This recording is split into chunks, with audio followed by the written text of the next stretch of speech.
Bangladesh premier league BPL এর eliminated ম্যাচে শেরেবাংলা জাতীয় স্টেডিয়াম মিরপুরে সিলেট টাইটান্স জয়ী হন 3 উইকেটে। এদিন সিলেট টাইটান্স টস জিতে রংপুর রাইডার্সকে ব্যাট করতে পাঠান। রংপুর রাইডার্স ব্যাট করতে নেমেই শুরুতে চাপে পড়ে যায়। রংপুরের ওপেনার ডেভিড মালান ও তাওহিদ হৃদয় দ্রুত প্যাভিলিয়নে ফিরে যান। বিপর্যয় শুরু হয়।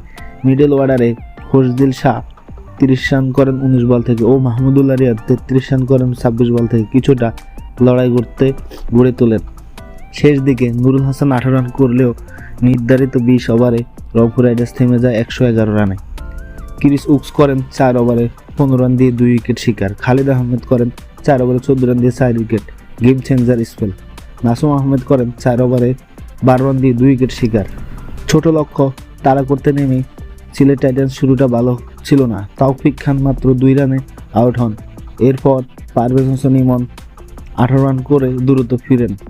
মাঝখানে স্যাম বিলিংস করেন 29 রান ও মেহেদী হাসান মিরাজ 18 রানের ইনিংসে গুছিয়ে আনেন। শেষ ওভারে চাপের মধ্যে কিস উকস করেন 10 রান ও খালেদ আহমেদ 1 রান দলকে জয়ের বন্ধনে পৌঁছে দেন। রংপুরের বোলিংয়ে মুস্তাফিজুর রহমান 4 ওভারে 20 রান দিয়ে 2 উইকেট শিকার। এলিসাল ইসলাম করেন 4 ওভার থেকে 18 রান দিয়ে 2 উইকেট। নাহিদ রানা 4 ওভার বল করে 21 রান দিয়ে 1 উইকেট শিকার করেন। ম্যাচের টার্নিং পয়েন্ট ছিল খালেদ আহমেদের 4 উইকেট ও শেষ দিকে ক্রিস উকসের সাধ্যশীল ব্যাটিং। এই দুই পারফরমেন্সে ম্যাচের মোড় ঘুরিয়ে দেয়।